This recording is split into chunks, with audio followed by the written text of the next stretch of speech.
ಇದುವರೆಗೂ ನೀವು ರೀಲಲ್ಲಿ ರಿಯಲ್ ನೋಡಿದ್ದೀರಾ, ರಿಯಲ್ನಲ್ಲಿ ರೀಲು ನೋಡಿದ್ದೀರಾ. ಆದ್ರೆ ರಿಯಲ್ ಆಗಿ ನೋಡಿ ಫೋಕಸ್ ಮಾಡೋ ತಾಕತ್ ಇದೆಯಾ? ಇಲ್ಲಿ ತನಕ ನೀವು ರೀಲಲ್ಲಿ ರಿಯಲ್ ನೋಡಿದ್ದೀರಾ, ರೀಲ್ಗಳಲ್ಲಿ ರಿಯಲ್ ನೋಡಿದ್ದೀರಾ, ರೀಲ್ ಆಗೋ ನೋಡಿದ್ದೀರಾ, ಎಲ್ಲ ಇನ್ಸ್ಟೆಂಟ್ ನಿಜ ನಡೆದಿರುತ್ತೆ ಅದನ್ನ ರೀಲ್ ಆಗೋ ನೋಡಿದ್ದೀರಾ. ಆದರೆ ಈ ರೀಲಲ್ಲಿ ರಿಯಲ್ನ ತೋರಿಸ್ತೀನಿ, ಅದನ್ನ ಫೋಕಸ್ ಮಾಡೋ ತಾಕತ್ ನಿಮ್ಗಿದೆಯಾ ಅಂತ ಉಪೇಂದ್ರ ಅವ್ರದ್ದು ವಾಯ್ಸ್ ಬರುತ್ತೆ. ನೆಕ್ಸ್ಟ್ ಬಂದು ಥಿಯೇಟ್ರ್ ಸೀನು. ಥಿಯೇಟ್ರ್ ಒಳಗಡೆ 4 ಕ್ಯಾಟಗರೀಸ್ ಆಫ್ ಆಡಿಯನ್ಸ್ನ ತೋರಿಸ್ತಾರೆ.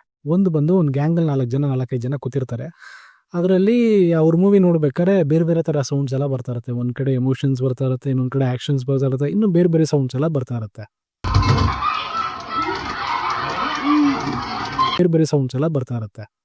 ಅವ್ರು ಆ್ಯಕ್ಚುಲಾಗಿ ಹೇಳ್ಬೇಕು ಅಂದರೆ ಇದೆಲ್ಲ ಡಿಸ್ಟ್ರಾಕ್ಷನ್ಸು. ನಾವೇನಾದ್ರು ನೋಡಿದ್ವಾ ಏನೂ ತೋರಿಸಲ್ಲ, ಅಲ್ಲಿ ಬರೀ ಸೌಂಡ್ಸ್ ತೋರಿಸ್ತಾರೆ.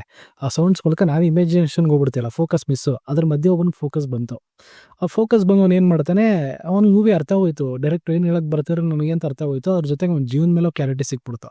ಅವ್ನಿಗೇನು ಬೇಕು ಅವ್ನಿಗೇನು ಬೇಡ ಅಂತ ಅವನ್ನೆಲ್ಲ ಕೊಟ್ಬಿಟ್ಟು, ಯಾಕಂದ್ರೆ ಜೀವನ ಮೇಲೆ ಕ್ಲಾರಿಟಿ ಸಿಕ್ಬಿಡ್ತಲ್ಲ, ಅವನ್ನೆಲ್ಲ ಕೊಟ್ಬಿಟ್ಟು ಹೋಗ್ಬಿಡ್ತಾನೆ. ಯಾರು ಹುಡುಕ್ಬೇಡಿ, ಫೋಕಸ್ ಸಿಗೋವರೆಗೂ ಸಿನಿಮಾ ನೋಡ್ತಾನೆ ಇರಿ, ಎಂಜಾಯ್ ಮಾಡಿ. ಅದಾದಮೇಲೆ ನೆಕ್ಸ್ಟ್ ಸೀನಲ್ಲಿ ಹಸ್ಬೆಂಡ್ ವೈಫ್ ಮೂವಿ ನೋಡ್ತಾ ಇರ್ತಾರೆ. ಸೊ ಇದೇ ಥರ ಡಿಸ್ಟ್ರಾಕ್ಷನ್ ಸೌಂಡ್ಸ್ಗಳೆಲ್ಲ ಬರ್ತಾ ಇರುತ್ತೆ. ಅದ್ರ ಮಧ್ಯೆ ಅವ್ರಿಬ್ರಿಗೂ ಫೋಕಸ್ ಸಿಕ್ಬಿಡುತ್ತೆ. ಫೋಕಸ್ ಸಿಕ್ಕ ತಕ್ಷಣ ಅವ್ರ ಕ್ಲಾರಿಟಿನ ಸಿಕ್ಬಿಡುತ್ತೆ. ಅವ್ರು ಈಗ ಮದುವೆ ಆಗಿರ್ತಾರೆ, ಮೇ ಬಿ ಅವ್ರ ಮದುವೆ ಏನೋ ಪಾಪ ಚೆನ್ನಾಗಿರ್ಲ್ವೇನೋ.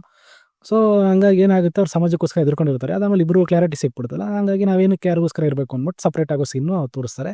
ಸೊ ಅದಾದಮೇಲೆ ಇನ್ನೊಬ್ಬ ಬರ್ತಾನೆ, ಬಂದಾದ್ಮೇಲೆ ಅವ್ನ ಕೈಲಿ 2 ಮೊಬೈಲ್ ಇರುತ್ತೆ. ಆಮೇಲೆ ಉಪೇಂದ್ರ ಅವ್ರದ್ದು ಏನು ಬ್ಯಾನರ್ ಇರುತ್ತೋ ಮೂವಿದು, ಅದು ಎದುರುಗಡೆ ಬಾಸು ಎಲ್ಲ ಐಟಮ್ ಮಾಡ್ಬಿಟ್ಟಲ್ಲ ಬಾಸು ಅಂದ್ಬಿಟ್ಟು ಮೊಬೈಲ್ನ ಹೊಡೆದಾಕ್ಬಿಟ್ಟು ಹೋಗ್ತಾನೆ. ಅದೊಂದು ಡಿಸ್ಟ್ರಾಕ್ಷನ್ಸ್ ಅಂತ. ಸೊ ಆಮೇಲೆ ಇಬ್ಬರು ಹುಡುಗಿರ್ ಮೂವಿ ನೋಡ್ತಾ ಇರ್ತಾರೆ. ಇಬ್ಬರು ಹುಡುಗಿರ್ ಮೂವಿ ನೋಡಾದ್ಮೇಲೆ ಲೈಕ್ ಅವರು ಸಮಾಜಕ್ಕೆ ಎದುರ್ಕೊಂಡಿರ್ತಾರೆ.